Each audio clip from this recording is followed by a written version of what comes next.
Bismillahirrahmanirrahim. Assalamualaikum warahmatullahi wabarakatuh.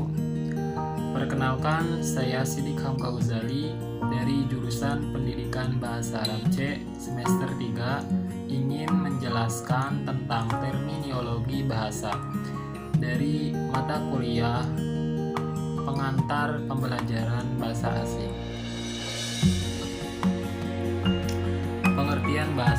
Pengertian bahasa terbagi menjadi 4. Yang pertama, bahasa ibu atau bisa dikatakan bahasa pertama, bahasa kedua, bahasa internasional, dan bahasa asing. Yang pertama, bahasa ibu atau bahasa pertama. Secara harfiah, mother tongue atau mother language, native language atau first language dalam bahasa Inggris merupakan bahasa pertama yang dikuasai oleh manusia sejak lahir melalui interaksi dengan sesama anggota masyarakat bahasanya, seperti keluarga dan masyarakat lingkungannya. Yang kedua, bahasa kedua. Language 2 atau L2 adalah jenis bahasa yang bukan bahasa ibu, bahasa utama bagi penutur, akan tetapi sering dipergunakan di lingkungan sekitar dari penutur sebagai media komunikasi lanjutan.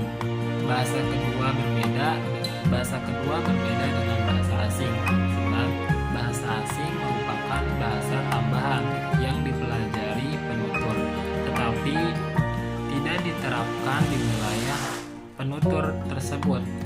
Beberapa bahasa kedua dipergunakan di berbagai negara sebagai bahasa formal. Bahasa asing. Bahasa asing merupakan bahasa yang tidak bisa digunakan oleh masyarakat yang mendiami wilayah tertentu.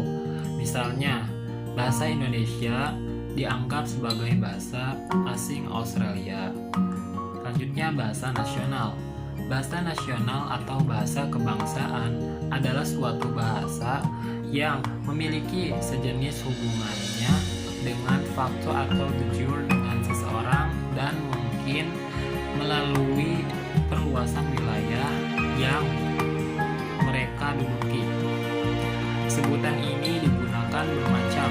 Sebutan bahasa nasional bisa mewakili identitas nasional suatu bangsa atau negara. Selanjutnya, persamaan dan perbedaan bahasa ibu, bahasa kedua, bahasa nasional, dan bahasa asing. Persamaannya itu adalah fitrah manusia sebagai ciptaan Tuhan adalah hidup dalam suatu kelompok yang beragam. Keanekaragaman dapat berupa bahasa, warna rambut, warna kulit, bentuk mata, kecerdasan, dan lain-lain.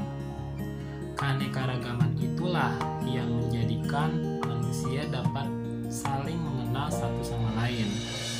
Nah, itu persamaannya. Terus apa perbedaannya? Nah, perbedaan bahasa ibu atau bahasa pertama merupakan padanan untuk istilah Inggris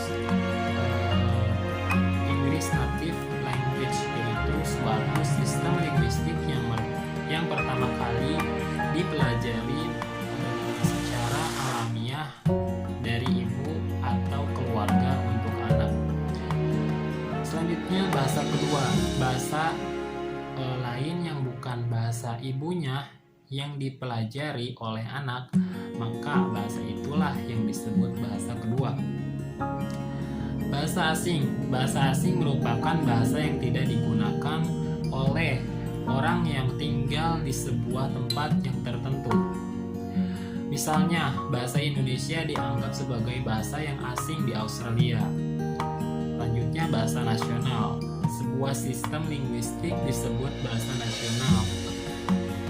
Seringkali juga disebut sebagai bahasa kebangsaan, yaitu apabila sistem linguistik tersebut diangkat oleh suatu bangsa dalam artian kenegaraan.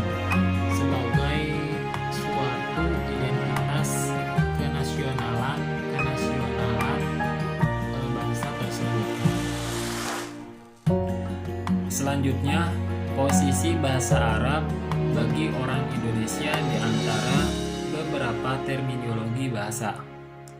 Kedudukan atau posisi dan fungsi.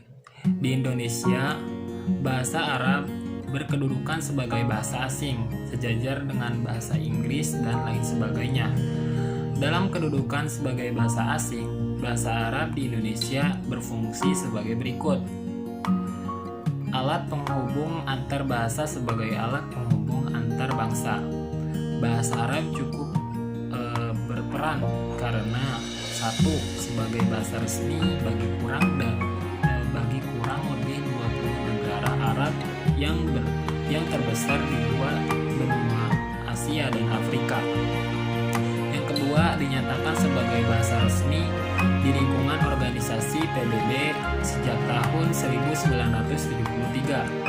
Yang ketiga, sebagai bahasa resmi organisasi Islam internasional, misalnya Muktamar Alam Islam dan Rabitah Alam Islam dan lain sebagainya. Yang keempat, sebagai bahasa resmi dalam konferensi Islam internasional di mana Indonesia menjadi anggota aktif, misalnya Muktamar Media Masa Islam yang pertama diselenggarakan di Indonesia beberapa tahun yang lalu. Mungkin cukup sekian dari saya, kurang dan lebihnya mohon maaf bila ada kekurangan.